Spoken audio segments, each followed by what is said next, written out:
పవన్ కళ్యాణ్ ను తెలంగాణలో అడ్డుకోవడం సరైంది కాదు. ప్రజాస్వామ్యంలో ఎవరైనా ఎక్కడైనా ప్రచారం చేసే హక్కు ఉందని ఏపీ సీఎం చంద్రబాబు నాయుడు అన్నారు. తాను కూడా గతంలో తమిళనాడులో ప్రచారం చేశానని గుర్తు చేశారు. ప్రపంచవ్యాప్తంగా తెలుగువారు ఉన్నత పదవుల్లో రాణిస్తున్నారని పేర్కొన్నారు. ప్రజలకు మెరుగైన సేవలు అందించడంలోనే రాజకీయ పార్టీల మధ్య పోటీ ఉండాలని సూచించారు. రాష్ట్ర విభజన జరిగి ఇన్నేళ్లు గడిచినా ప్రాంతాల మధ్య విద్వేషాలు రెచ్చగొట్టడం మంచిది కాదన్నారు. వ్యవస్థను దెబ్బతీయకుండా తార్కికంగా ముందుకు తీసుకెళ్లాల్సిన అవసరం ఉందని చంద్రబాబు వ్యాఖ్యానించారు. అంటే ఇది కూడా కరెక్ట్ కాదు. ఇప్పుడు నేను తమిళనాడులో క్యాంపెయిన్ చేయవచ్చా? తమిళనాడుకు శివకుమార్ కూడా వచ్చాడు, ఆల్ ఇండియా లీడర్సే కాకుండా కూడా వచ్చారు. అక్కడ కాంగ్రెస్ పార్టీ ఉంది, బీఆర్ఎస్ పార్టీ ఉంది. బీఆర్ఎస్ మొన్న నేషనల్ పార్టీ ఆంధ్రలో కూడా యూనిట్ పెట్టారు.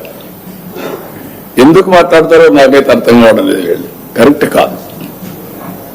ఏదైనా సరే కొన్ని ప్రజాస్వామ్యంలో అమెరికాలో తెలుగు వాళ్ళు సెనేటర్స్ అవుతున్నారు, ప్రపంచం అన్ని దేశాల్లో అవుతున్నారు, ఒక అమెరికాలో కాదు. ఎవరైతే బెటర్ సర్వీస్ చేస్తారో వాళ్ళు ఆటోమేటిక్ అవుతున్నారు. ఆస్ట్రేలియాలో అవుతున్నారు, యూరోప్ లో అవుతున్నారు, అక్కడుండే రాజ్యాంగ ప్రకారం లండన్ లో అవుతున్నారు.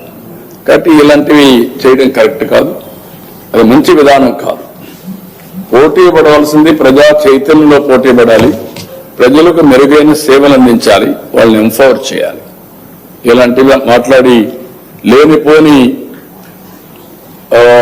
ఐ కెన్ సే అనవసరంగా ప్రజల్ని విద్వేషం కూడా అందండి. విద్వేషాలు కూడా వీళ్ళు అనుకుంటాను అయిపో.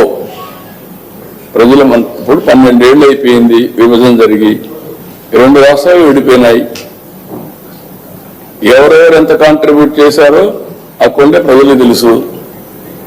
ఇప్పుడు మనం చేయాల్సింది దీన్ని లాజికల్ గా తీసుకుపోవడానికి, చెడగొట్టకుండా లాజికల్ గా తీసుకెళ్లాలి. ఎవరున్నా అది వదిలిపెట్టి మాట్లాడడం కరెక్ట్ కాదు.